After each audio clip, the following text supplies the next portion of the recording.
Linear inequalities को समझना होगा कि लीनियर इनइक्वालिटीज़ क्या होती हैं, उनको किस तरह से सॉल्व किया जाता है। इनइक्वालिटीज़ कहते हैं जब greater than, less than, greater than equal to, less than equal to की साइन आ जाए।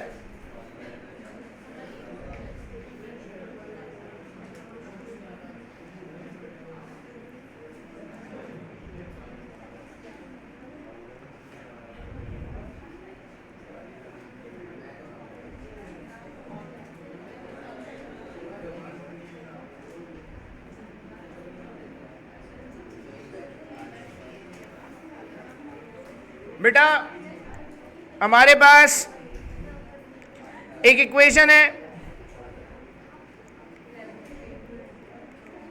2x plus 3y plus 5 is equals to 0। अगर इक्वल टू की साइन आती है तो हम इसको लीनियर इक्वेशन कहते हैं। अगर इसी इक्वेशन में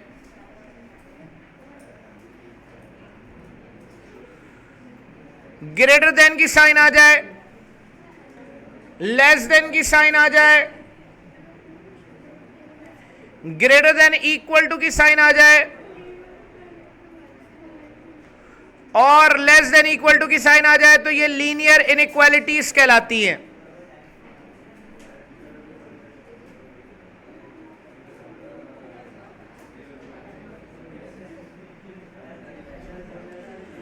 लीनियर इक्वेशन के जो सॉल्यूशंस हैं वो लाइन के ऊपर लाई कर रहे होते हैं। इनइक्वालिटीज के सॉल्यूशंस लाइन के ऊपर भी लाई कर रहे होते हैं और एक रीजन में भी लाई कर रहे होते हैं। अब एक सवाल को देखकर समझते हैं। For example 2x plus 3y minus 6 is greater than equal to 0।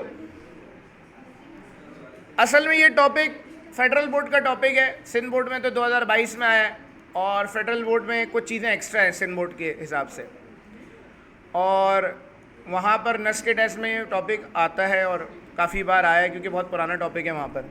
यहाँ पर एनईटी के टेस्ट अभी तक नहीं आया जब से बुक चेंज हुई है, लेकिन आ सकता है, ऐसा कुछ नहीं है, क्योंकि एनईटी कहती है हम सिंध बोर्ड को फॉलो करेंगे, तो सिंध बोर्ड का अब हिस्सा हो गया ये टॉपिक भी। बेटा लीनियर इनइक्वालिटी का सॉल्यूशन निकालने के लिए हमें इसको प्लॉट करना होता है। प्लॉट कैसे करना होता है? सबसे पहला काम, एक प्रॉपर तरीके से सवाल करा रहा हूं, फिर एप्टीट्यूड के तरीके से करेंगे, डायरेक्ट काम करेंगे। Consider the above inequality as an equation. Linear inequality का सॉल्यूशन निकालने के लिए हम सबसे पहले इसको इक्वेशन सपोज करते हैं। इक्वेशन सपोज करने के बाद अगर किसी भी लाइन को ग्राफ पे प्लॉट करना होता है तो सिर्फ 2 पॉइंट्स चाहिए होते हैं। वो 2 कौन कौन से पॉइंट्स चाहिए? एक चाहिए एक्स इंटरसेप्ट, दूसरा वाई इंटरसेप्ट। एक्स इंटरसेप्ट मतलब लाइन एक्स एक्सिस को कहां से क्रॉस करेगी।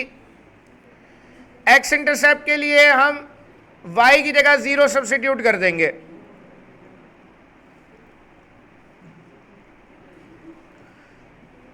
तो 2x is equal to 6, x की वैल्यू 3 आ गई,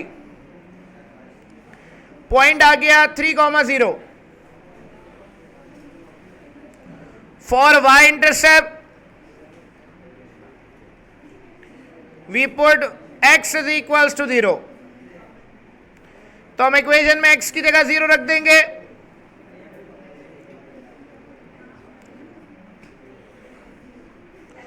y की वैल्यू आ गई बेटा 2, पॉइंट आ गया 0,2।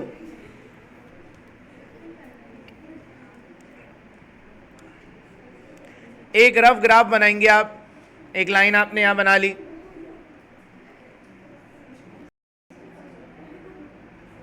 बेटा सिर्फ आपने पॉइंट को देखना है कि कहां पर लाई कर रहा होगा, स्केल बनाने की भी जरूरत नहीं है। 3,0 3 पॉजिटिव है तो पॉजिटिव एक्स एक्सिस पे कहीं पॉइंट आ रहा होगा, अंदाजे से मार्क करते हैं कहीं पर भी। 0,2 है, y पॉजिटिव है तो इसका मतलब पॉजिटिव y एक्सिस पे कहीं पॉइंट आएगा।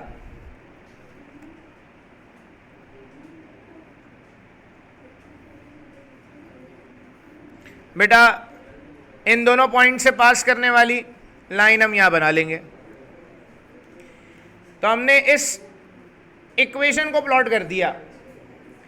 अब लीनियर इनइक्वालिटी का सॉल्यूशन रीजन में लाई कर रहा होता है, या तो लाइन के ऊपर वाले रीजन में लाई करता है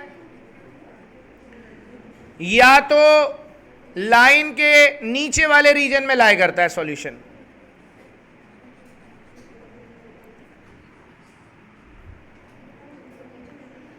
ऊपर वाला जो रीजन है उसको अपर हाफ प्लेन कहा जाता है, ये सिन बोर्ड में नहीं है मेंशन। Upper half plane. नीचे वाला जो रीजन है उसको लोअर हाफ प्लेन कहा जाता है। एमसीक्यू भी इसका यही आता है, इनइक्वालिटी दे देते हैं, पूछते हैं कि सॉल्यूशन कहां लाई कर रहा है, अपर हाफ प्लेन में या लोअर हाफ प्लेन में लाई कर रहा है। ये आपको कौन बताएगा कि सॉल्यूशन कहां लाई कर रहा है? ये आपको बताता है हमेशा ओरिजिन। ओरिजिन आपको बताएगा कि सॉल्यूशन कहां लाई कर रहा है। ओरिजिन ये पॉइंट है। अगर आप ओरिजिन को देखें तो ओरिजिन लाइन से नीचे की तरफ है, तो आप क्या करेंगे, आपके पास जो इनइक्वालिटी गिवन है उस इनइक्वालिटी में आप ओरिजिन को रखकर देखेंगे। आपने x को 0 रखा, y को 0 रखा, चेक किया, रिजल्ट क्या आ रहा है, -6 is greater than equal to 0। क्या ये बात सही है? -6 0 से बड़ा है, तो इसका मतलब ये कंडीशन फॉल्स कंडीशन है, क्योंकि जब आपने ओरिजिन को रखा इसमें, ओरिजिन इसको सेटिस्फाई नहीं कर रहा। तो ओरिजिन इसको सेटिस्फाई नहीं कर रहा तो इसका मतलब है कि जो लाइन का सॉल्यूशन है वो ओरिजिन की तरफ नहीं होगा, क्योंकि ओरिजिन नीचे की तरफ आ रहा है, लोअर हाफ प्लेन में आ रहा है। तो ओरिजिन इसको सेटिस्फाई नहीं कर रहा तो इसका मतलब सॉल्यूशन ऊपर की तरफ लाया करेगा। कहां लाया करेगा? अपर हाफ प्लेन में। तो आपके पास अगर ग्रेटर देन की साइन लगी हुई है या ग्रेटर देन इक्वल टू की साइन लगी हुई है तो इसका मतलब है origin is not a part of solution। तो आप साइन को देखकर भी बता सकते हैं, आप डायरेक्ट ओरिजिन भी ना रखें। अगर ग्रेटर देन की साइन लगी हुई है इसका मतलब ओरिजिन की तरफ सॉल्यूशन नहीं होगा, ओरिजिन से ऑपोजिट साइड पर होगा सॉल्यूशन। अगर लेस देन की साइन आएगी तो हम कहेंगे कि सॉल्यूशन जो है वो ओरिजिन की तरफ है। बेटा जो हम यहां पर शेडिंग करते हैं, हम कह रहे हैं कि सॉल्यूशन अपर हाफ प्लेन में, तो ये जो पूरा रीजन है इस रीजन को सॉल्यूशन रीजन कहा जाता है। साइन लगी हुई है, ये भी सिन बोर्ड में नहीं है बात, ग्रेटर देन इक्वल टू की साइन लगी हुई है। जब ग्रेटर देन इक्वल टू की साइन हो तो ये जो लाइन है, ये जो हमने लाइन यहां पर ड्रॉ करी है, इस लाइन को बाउंड्री लाइन कहते हैं। नेक्स्ट इनइक्वालिटी है 4x - 3y is less then 12। Less than की साइन है तो इसका मतलब है कि origin is a part of solution, क्योंकि लेस देन की साइन जब भी आएगी ओरिजिन सॉल्यूशन का पार्ट होगा। अब बेटा हमें इसको प्लॉट करने के लिए x और y इंटरसेप्ट चाहिए। हमने इक्वल टू की साइन लगा दी, एक दफा y को 0 रख दिया तो x की वैल्यू आ जाएगी 3, पॉइंट आ गया 3,0। फिर एक दफा x को 0 रख देंगे तो y की वैल्यू आ जाएगी -4, पॉइंट आ जाएगा 0,-4।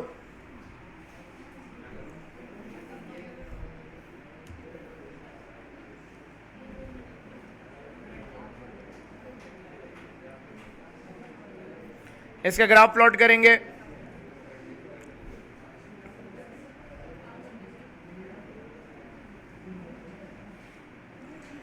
बेटा एक पॉइंट है 3,0 पॉजिटिव, तो ये पॉजिटिव एक्स एक्सिस पे आएगा।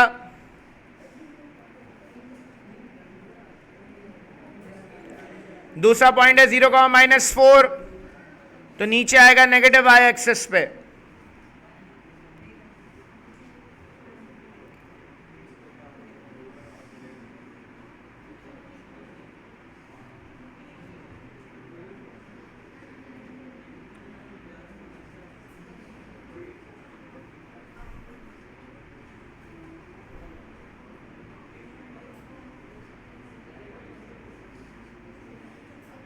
बेटा एक मसला और है इस सवाल में, यहां लेस देन की साइन है, लेस देन इक्वल टू की साइन नहीं है।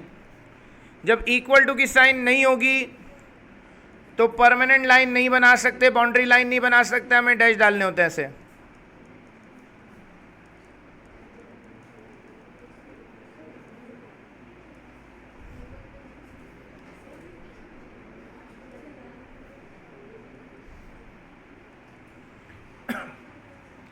अब बेटा इसमें ओरिजिन पार्ट है सॉल्यूशन का, क्योंकि लेस देन की साइन है तो ओरिजिन की तरफ सॉल्यूशन लाई करेगा। ओरिजिन ये रहा, इस तरफ लाई करेगा सॉल्यूशन। तो इसका जो सॉल्यूशन रीजन है, अब लाइन के ऊपर वाली जगह अपर हाफ प्लेन है, तो ये भी अपर हाफ प्लेन में ही लाई कर रहा है।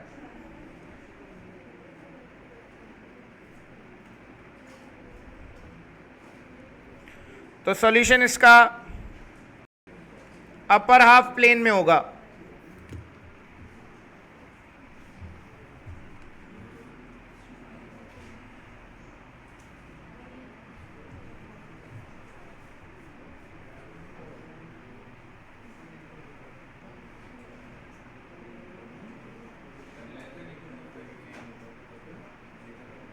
लेस देन इक्वल टू में बस बाउंड्री लाइन बनेगी।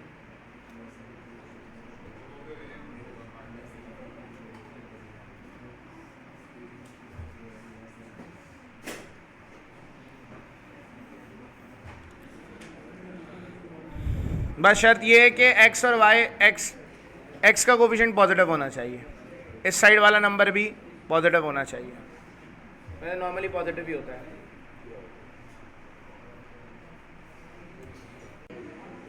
बेटा सॉल्यूशन रीजन तो वो रीजन है जहां पूरा सॉल्यूशन लाई कर रहा है इनइक्वालिटी का।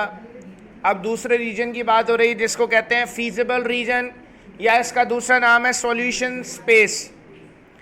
A feasible region is the set of all possible points that satisfy the problem's constraints.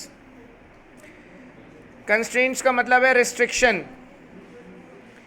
कि क्या restriction लगाई हुई है लीनियर प्रोग्रामिंग के सवाल में। तो इस सवाल में एक restriction लगाई हुई है, वो क्या लगाई हुई है?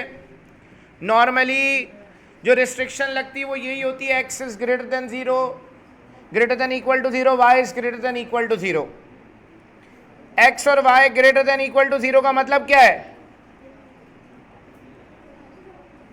फर्स्ट क्वाड्रेंट की बात हो रही है। असल में लीनियर प्रोग्रामिंग की जो एप्लीकेशन है वो प्रोडक्शन के अंदर यूज होती है। लीनियर प्रोग्रामिंग का जो काम है वो प्रॉफिट को मैक्सिमाइज मिनिमाइज करना है, कॉस्ट को मैक्सिमाइज मिनिमाइज करना है। फॉर एग्जांपल एक फैक्ट्री मुख्तलिफ किस्म के पेन्स बना रही है, एक पेन 10 रुपये में बिक रहा है, एक 20 में बिक रहा है, एक 30 रुपये में बिक रहा है। तो सवाल में कहा जाता है कि भाई कौन से पेन की कितनी क्वांटिटी होगी तो मैक्सिमम प्रॉफिट होगा। तो प्रॉफिट मालूम करने के लिए हम लीनियर प्रोग्रामिंग को यूज़ करते हैं नॉर्मली, या कॉस्ट को मिनिमाइज करने के लिए। और अगर कोई कंपनी प्रोडक्शन कर रही है तो प्रोडक्शन हमेशा पॉजिटिव होगी, नेगेटिव प्रोडक्शन तो हो नहीं सकती कि भाई -1 पेन बनाए, तो हो नहीं सकती ये बात। तो इसका मतलब ये है कि x और y पॉजिटिव ही होता है लीनियर प्रोग्रामिंग में। तो लीनियर प्रोग्रामिंग के अंदर जो रिस्ट्रिक्शन लगाई जाती है वो ये होती है कि x is greater than equal to 0, y is greater than equals to 0। मतलब जो सॉल्यूशन है वो कहाँ लाई करेगा, ओनली फर्स्ट क्वाड्रेंट में। फॉर एग्जाम्पल ये एक सवाल है, बड़े सवाल आएंगे नहीं, सिर्फ समझाने के लिए क्योंकि आपने पढ़ा हुआ नहीं है, तो आपको डेफिनेशंस पूछ सकते हैं। इसको हम नॉन नेगेटिव कंस्ट्रेंट भी कहते हैं।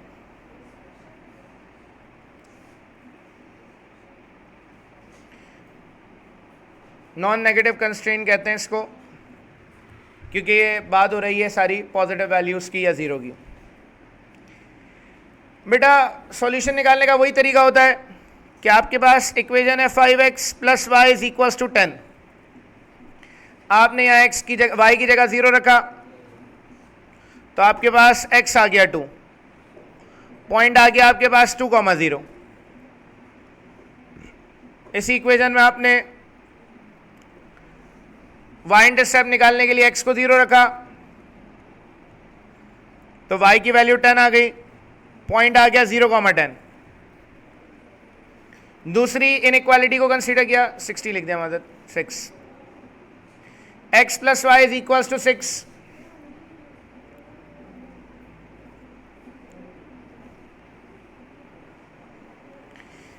यहां पर y 0 रखा तो x आ गया 6, यहां x 0 रखा तो y आ गया 6। तो 6,0, 0,6 ये पॉइंट्स आ गए। दो लाइंस प्लॉट करनी है,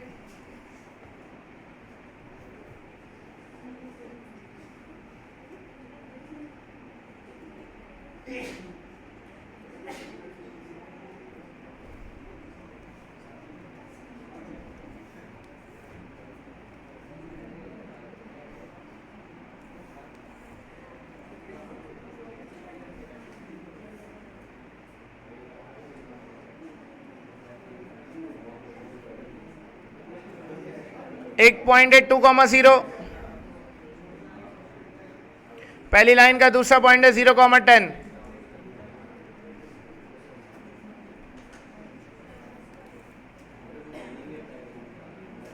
इसको हम मिला देंगे,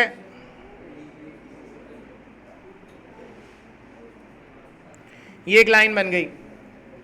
बेटा इस लाइन का सॉल्यूशन किस तरफ लाई करेगा, 5x plus y is greater than equal to 10। Greater than की साइन है, मतलब सॉल्यूशन ओरिजिन की तरफ नहीं होगा, ऑपोजिट डायरेक्शन में होगा। इस लाइन का सॉल्यूशन इस तरफ होगा। अभी समझाने के लिए यहां शेडिंग कर रहा हूं। दूसरी जो लाइन है उसका एक पॉइंट है 6,0, दूसरा पॉइंट है 0,6।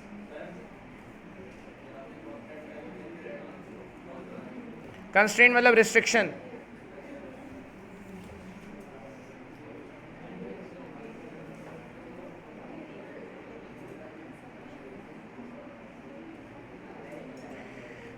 बेटा ये दो लाइंस आपस में इंटरसेक्ट कर गई है, हमें दोनों का सॉल्यूशन देखना है किस तरफ लाई कर रहा है।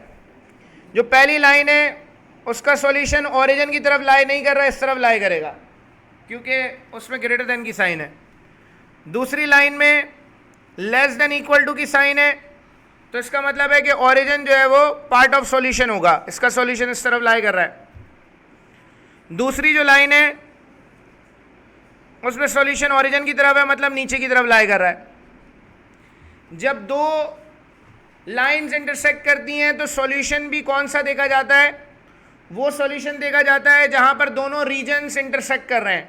तो दोनों रीजन्स किस तरफ इंटरसेक्ट कर रहे हैं, इस जगह पर इंटरसेक्ट कर रहे हैं दोनों रीजन्स। अब एक और मसला है, क्योंकि दोनों जो मैंने बॉक्स बनाए ये इस जगह पर सिर्फ इंटरसेक्ट कर रहे हैं और कहीं नहीं कर रहे। बेटा ये जो सॉल्यूशन, ये रीजन है, ये कहलाएगा सॉल्यूशन रीजन। सवाल में बात हो रही है किसकी, फीजिबल रीजन की। फीजिबल रीजन कौन सा रीजन है, जो सिर्फ फर्स्ट क्वाड्रेंट के अंदर है।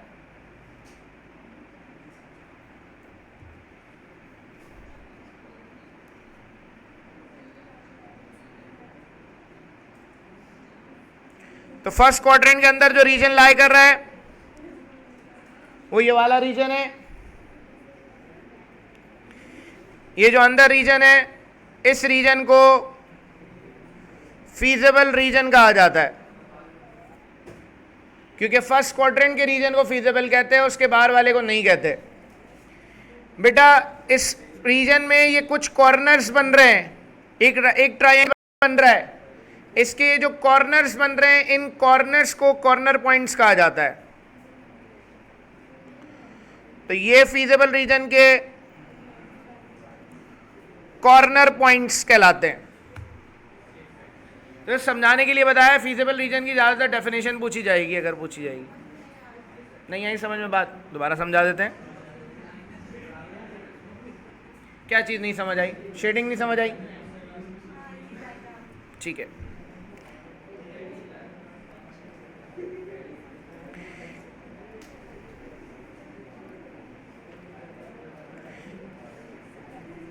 ये दोनों लाइंस तो प्लॉट कर दी, यहां तक बात समझ आ गई। अब बेटा मैंने आपसे कहा कि आपने पहले आइडेंटिफाई करना है कि पहली लाइन कौन सी है, दूसरी लाइन कौन सी है।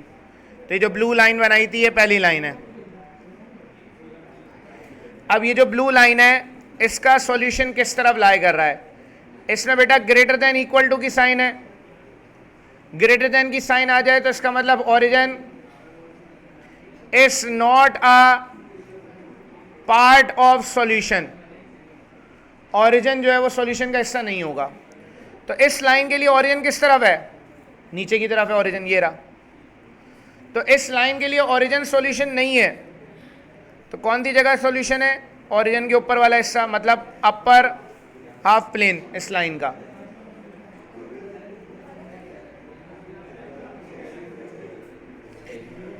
दूसरी लाइन की बात करूं मैं, तो जो दूसरी लाइन है उसकी इक्वेशन को देखना है। दूसरी लाइन की इक्वेशन है x plus y is less than equal to 6। Less than की अगर साइन है तो हम कहते हैं कि origin is a part of solution, कि ओरिजिन सॉल्यूशन का हिस्सा होगा। ओरिजिन किस तरफ है? इस लाइन के लिए ओरिजिन किस तरफ है बेटा? नीचे की तरफ है। इस लाइन का सॉल्यूशन नीचे की तरफ होगा। ये दोनों जो मैंने बॉक्स बनाए ये कहां पर इंटरसेक्ट कर रहे हैं? किस जगह पर दोनों मिल रहे हैं? इस जगह पर मिल रहे हैं।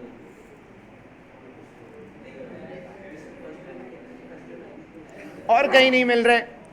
तो जिस जगह मिल रहे हैं उस जगह को कहते हैं सॉल्यूशन रीजन। और इस सॉल्यूशन का वो हिस्सा जो फर्स्ट क्वाड्रेंट के अंदर है, ये हिस्सा फर्स्ट क्वाड्रेंट में। तो जो हिस्सा फर्स्ट क्वाड्रेंट में, इस हिस्से को फीजिबल रीजन कहा जाता है।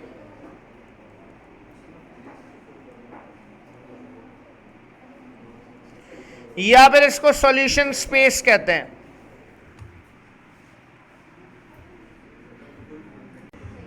बेटा नेक्स्ट यहां पर बात हो रही है ऑब्जेक्टिव फंक्शन की। नाम से ही पता चल रहा है कि कोई ऐसा फंक्शन जिससे हमारा कोई ऑब्जेक्टिव निकल रहा हो।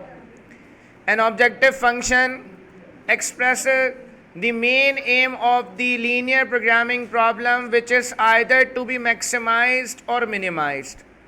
तो एक ऐसा फंक्शन जो कि सवाल का जो हमारा एम है उसको निकालने में हेल्प करे, उस फंक्शन को हम ऑब्जेक्टिव फंक्शन कहते हैं।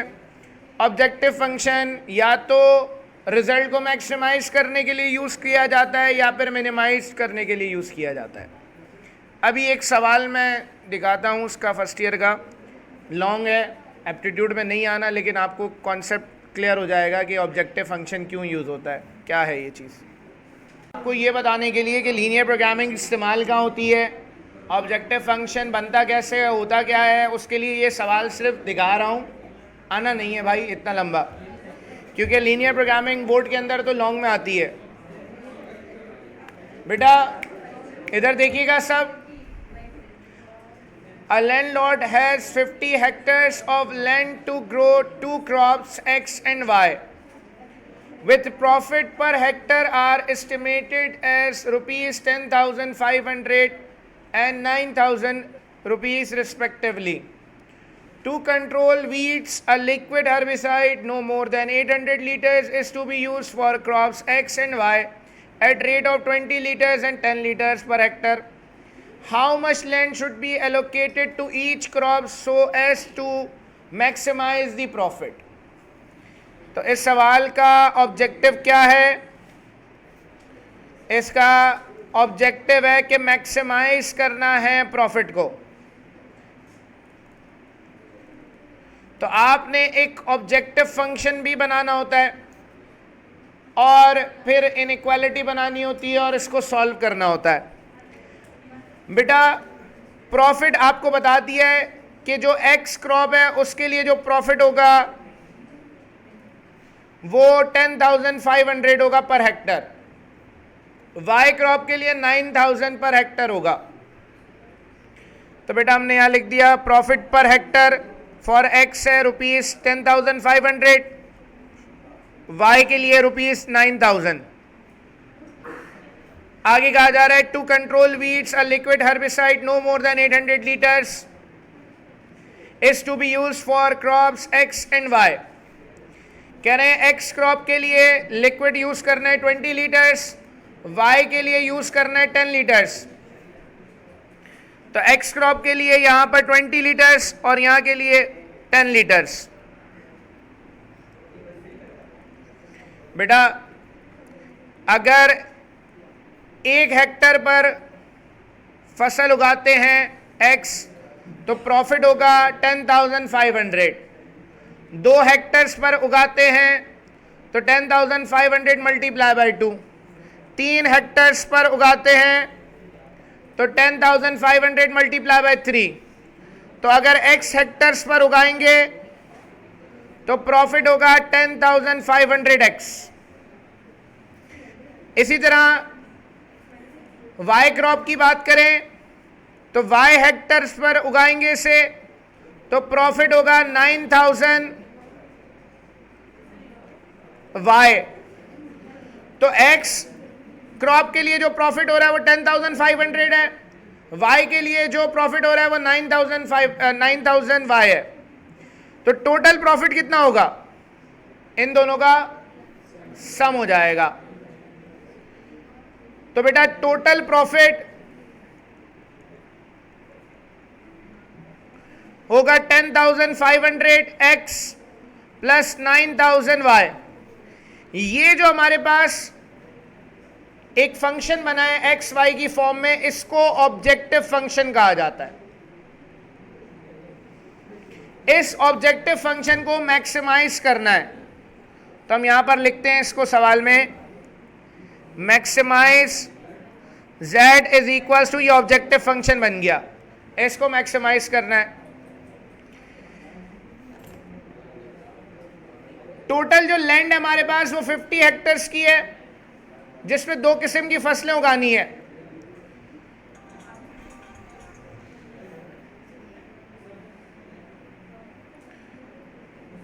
बेटा एक्स क्रॉप एक्स हेक्टर्स पर उगेगी, वाई क्रॉप वाई पर उगेगी, तो टोटल जो क्रॉप उगेगी वो एक्स प्लस वाई है। कहा जा रहा है कि टोटल जो क्रॉप है 50 हेक्टर्स पर उगानी है या उससे कम पर उगा सकते हैं। तो 50 हेक्टर्स या उससे कम का मतलब x plus y less than equal to 50। ये लिक्विड हर्बिसाइड से भी हमारे पास ये इक्वेशन बन गई, मतलब इनइक्वालिटी। ये 2 इनइक्वालिटीज हम बनाकर इनको सॉल्व करते हैं, x इंटरसेप्ट वाई इंटरसेप्ट निकालते हैं और फिर इसको प्लॉट करते हैं हम। जब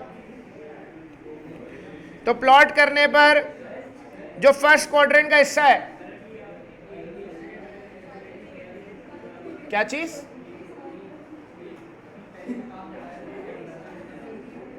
इससे पहले जो किया इनइक्वालिटी वाला मैंने बताया,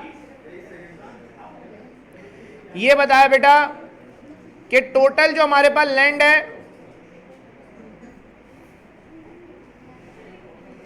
टोटल हमारे पास जो लैंड है वो है 50 हेक्टर्स, जिस पे 2 किस्म की फसलें उगानी है। एक्स क्रॉप एक्स हेक्टर्स पर उगेगी, वाई पर उगेगी, तो टोटल दोनों का क्या है 50। अब मेरी मर्जी है या तो मैं 50 हेक्टर्स पर पूरी फसल उगाऊं या उससे कम पर उगाऊं, तो इसलिए मैं इसको कहता हूं x + y less than equal to 50। सवाल में कहा जा रहा है कि liquid herbicide 20 litres per hectare use होगा एक्स क्रॉप के लिए। अभी एक्स क्रॉप की तादाद नहीं पता, तो हम कह रहे हैं कि 20x यूज होगा। वाई क्रॉप के लिए जो लिक्विड यूज होगा वो 10 लीटर्स यूज होगा, अभी तादाद नहीं पता, तो हम कहेंगे कि 10y यूज होगा। तो टोटल जो लिक्विड हर्बिसाइड यूज हो रहा है वो इतना यूज हो रहा है। सवाल में कहा गया है कि a liquid herbicide no more than 800 litres, 800 litre से ज्यादा यूज नहीं हो सकता। मतलब 800 लीटर्स तो यूज हो सकता है या उससे कम यूज हो सकता है, उससे ज्यादा नहीं हो सकता। तो ये 2 इनइक्वालिटीज हमने बनाई, इनको सॉल्व किया उसी तरह जैसे भी पिछला सवाल मैंने किया था, इसको प्लॉट किया तो ये 2 लाइंस बन गई। फर्स्ट क्वाड्रेंट के अंदर इसका जो हिस्सा है ये इसका फीजिबल रीजन है। फीजिबल रीजन बनाकर हम ये पॉइंट्स, कॉर्नर पॉइंट्स निकालते हैं। ये कॉर्नर पॉइंट है, ये कॉर्नर पॉइंट है, तो 4 कॉर्नर पॉइंट्स है O, A, B और C। जब ये कॉर्नर पॉइंट्स निकल जाते हैं, आपने एप्टीट्यूड में काम नहीं करना, तो आप इस ऑब्जेक्टिव फंक्शन में इन पॉइंट्स को रखकर देखते हैं कि किस पे मैक्सिमम प्रॉफिट हो रहा है। अगर पॉइंट 0,0 है तो 0 प्रॉफिट हो रहा है, पॉइंट 40,0 है तो प्रॉफिट हो रहा है 4,20,000 रुपए का। अगर 30,20 है तो 4,95,000 का प्रॉफिट हो रहा है, और 0,50 है तो 4,50,000 का प्रॉफिट हो रहा है। तो मैक्सिमम प्रॉफिट कब हो रहा है? मैक्सिमम प्रॉफिट हो रहा है 30,20 पे। मतलब जो एक्स क्रॉप है वो 30 हेक्टर्स पर अगर हम उगाएं, वाई क्रॉप को अगर हम 20 हेक्टर्स पर उगाते हैं तो हमें मैक्सिमम प्रॉफिट होगा। तो बेसिकली लीनियर प्रोग्रामिंग की ये एप्लीकेशन है कि लीनियर प्रोग्रामिंग यूज की जाती है प्रॉफिट को मैक्सिमाइज मिनिमाइज करने के लिए, कॉस्ट को मैक्सिमाइज मिनिमाइज करने के लिए। तो ये सवाल करना नहीं है, सिर्फ ऑब्जेक्टिव फंक्शन समझाने के लिए मैंने बताया कि ऑब्जेक्टिव फंक्शन होता क्या है।